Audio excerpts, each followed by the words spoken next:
बहुत वक्त पहले की बात है।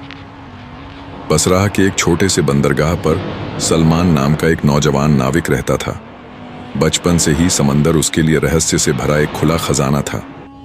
उसकी आंखों में हमेशा एक अजीब सी चमक होती जब भी वो पुराने नक्शों, भूले हुए द्वीपों और खोए हुए जहाजों की बातें करता। तो लोग उसकी इन बातों को सुनकर हंसने लगते थे, लेकिन उसे यकीन था कि समंदर की गहराइयों में कहीं ना कहीं ऐसे राज छिपे हैं जिन्हें सिर्फ वही खोज पाएगा। इसी तलाश में एक दिन उसे एक पुरानी सी किताब मिली।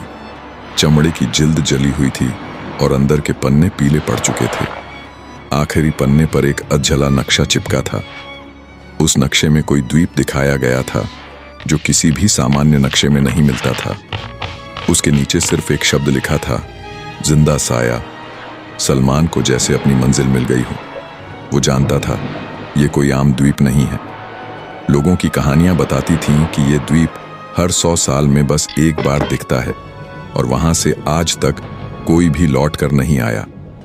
सलमान ने अपने छोटे से जहाज को तैयार किया और निकल पड़ा उस दिशा में जहां नक्शा इशारा करता था।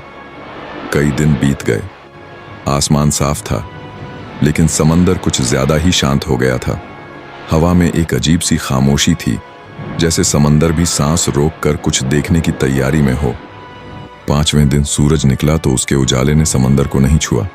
पानी काले शीशे जैसा लग रहा था, चमकदार लेकिन डरावना। सलमान ने समंदर में कुछ अजीब सी हलचल देखी।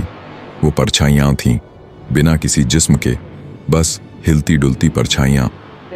उसी शाम सामने अचानक एक द्वीप उभर आया, हवा में झूलता हुआ, काले पत्थरों से बना हुआ।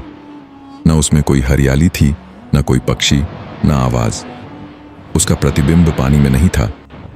सलमान की नाव अपने आप उस दिशा में बढ़ने लगी जैसे किसी अदृश्य ताकत ने उसे खींच लिया हो। उसका दिल जोर जोर से धड़कने लगा, लेकिन पीछे मुड़ने का अब कोई रास्ता नहीं था। जैसे ही उसकी नाव किनारे से लगी, सलमान ने उस रहस्यमयी जमीन पर पहला कदम रखा और तभी उसने देखा उसकी परछाई जमीन पर नहीं थी। कुछ ही पलों बाद उसकी परछाई उसके सामने खड़ी हो गई, जिंदा, बिल्कुल उसकी तरह दिखने वाली। वो परछाई बोली, अब तू असली नहीं रहा सलमान, अब मैं हूं तेरा असली रूप। सलमान का दिल बैठ गया। उसके चारों ओर से जिंदा परछाइयां निकलने लगीं, हर एक उसे घूर रही थी। वो भागना चाहता था, लेकिन उसके पांव जमीन में धंस गए थे। उसकी चीखें उस द्वीप की हवाओं में गुम हो गईं। अंधेरा धीरे धीरे और गहरा होता गया।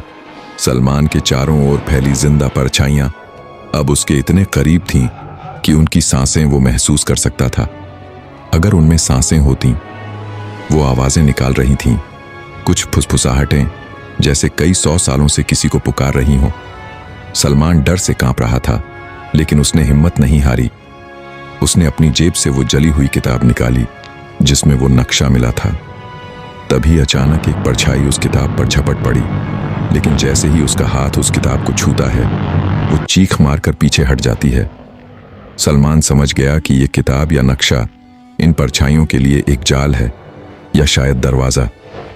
उसने किताब को हवा में लहराया। सारी परछाइयां अचानक थम गईं। अब वो सब उसकी तरफ देखने लगीं, जैसे कोई भूला हुआ राजा लौट आया हो। द्वीप की जमीन धीरे धीरे कांपने लगी, पत्थर खिसकने लगे, पहाड़ फटने लगे और वहां से एक दरवाजा खुला, अंधेरा गहराई में उतरता हुआ। सलमान के कानों में एक आवाज गूंजती है, अगर जवाब चाहिए तो उतरना होगा, लेकिन लौटने की गारंटी नहीं। सलमान उस दरवाजे की ओर बढ़ता है। नीचे उतरते उतरते उसे एहसास होता है कि ये द्वीप कोई जगह नहीं, बल्कि एक जादुई कैद है जिसमें वो लोग फंसे हैं जिन्होंने कभी अपनी परछाइयों से पीछा छुड़ाना चाहा था। गहराई में पहुंचते ही सलमान खुद को एक आईने के सामने पाता है। उस आईने में उसका असली चेहरा नहीं, बल्कि वो डर, लालच और दर्द दिखता है जिसे वो हमेशा छुपाता रहा। वो समझ जाता है इस द्वीप से निकलने का रास्ता बाहर नहीं, अंदर है, खुद के अंदर। उसे अपनी परछाई को अपनाना होगा। सलमान आंखें बंद करता है और अपनी परछाई को गले लगा लेता है। एक तेज रोशनी फूटती है, सब कुछ सफेद हो जाता है। जब सलमान की आंखें खुलती हैं, वो फिर से अपनी नाव में है। सूरज चमक रहा है, समंदर फिर से नीला है, पर उसकी परछाई अब हमेशा उसके साथ चलती है, जिंदा और वफादार। सलमान लौट आया था, लेकिन अब वो पहले जैसा नहीं था। वो अब सिर्फ एक नाविक नहीं था, वो था परछाइयों का मालिक। क्या आपने कभी अपनी परछाई से बातें की हैं? क्या हो अगर